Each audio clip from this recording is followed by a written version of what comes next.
তো হ্যালো বন্ধুরা, তোমরা সবাই কেমন আছো? আশা করি ভালো আছো। আমিও খুব ভালো আছি।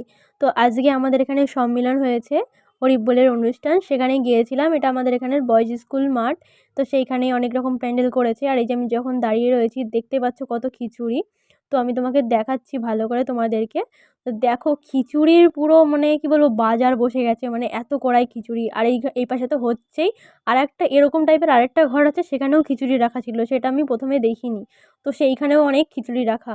দেখতে পাচ্ছ তো তোমরা অনেকেই লোক আসবে, অনেকেই খাবে। আর এই যে এখন দল ঢুকেছে, আর এই দলটার মধ্যে দেখো কি সুন্দর ছোট ছোট বাচ্চারা রাধাকৃষ্ণ সেজেছে, তারপরে শিব পার্বতী সেজেছে, হেবি সুন্দর লাগছিল।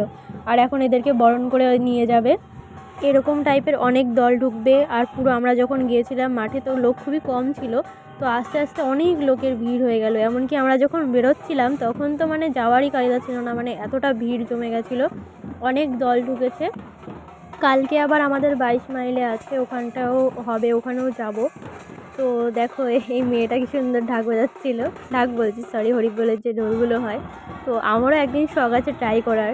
একদিন কারোর দলের তার সাথে যাব, গিয়ে এরকম বাজাবো। আর দেখো আস্তে আস্তে লোক হচ্ছিল। আর এখানে না ফ্রিতে মুড়ি দিচ্ছিল, ওষুধ দিচ্ছিল, অনেক কিছু দিচ্ছিল। আর এই যে দেখছো গাড়ি দোকান, এটা এসেছিলো, এখান থেকে আমি একটা চেন কিনেছি। তো তোমরা কি ভাবছো আমরা খিচুড়ি খাইনি? খিচুড়ি খেয়েছি, কিন্তু ভিডিও করতে ভুলে গেছি। তো ভালো লাগলে লাইক আর ফলো করে দিও। Bye bye. দেখো রাতের বেলায় সম্মেলনের ভিউটা উপর দিয়ে হেভি লাগছে না?